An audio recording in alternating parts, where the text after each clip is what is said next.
Welcome to Expertify newsletter. We will be discussing current banking news to keep you updated and informed. Let's dive into the news from last week.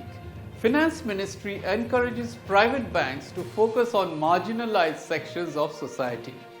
Financial Services Secretary Vivek Joshi held a meeting with top executives of private banks to discuss how well they are implementing financial inclusion schemes. He encouraged banks to focus more on helping marginalized communities and meeting their banking needs.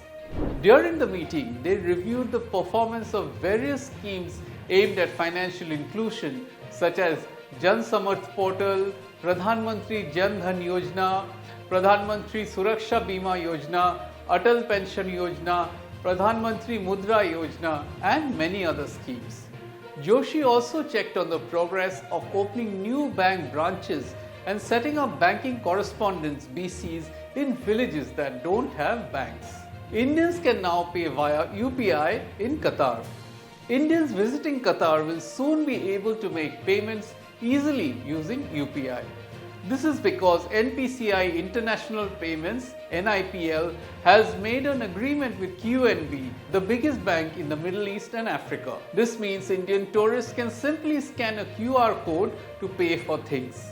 With millions of Indians expected to visit countries like Qatar in 2024, this will make it much easier for them to make transactions.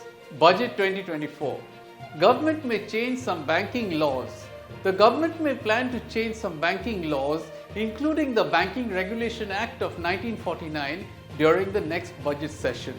They may also want to update laws from 1970 and 1980 that were used to nationalize banks. These changes are necessary to privatize public sector banks. If Parliament approves these changes, the government could reduce its ownership in state-owned banks to less than 51%. This would improve how banks are run and offer better protection for investors. Jio Financial Services gets RBI's approval to become core investment company.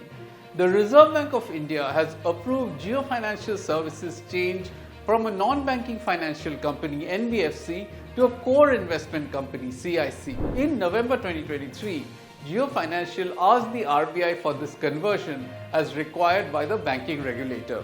The change was necessary after Jio Financial Services split from Reliance Industries. Before we say goodbye for now, let's see how the various indices performed last week.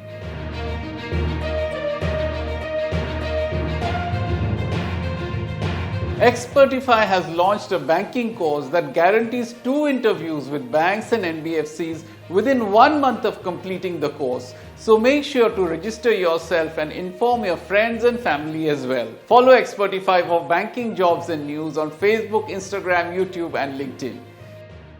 See you next week with more news. Till then, take care.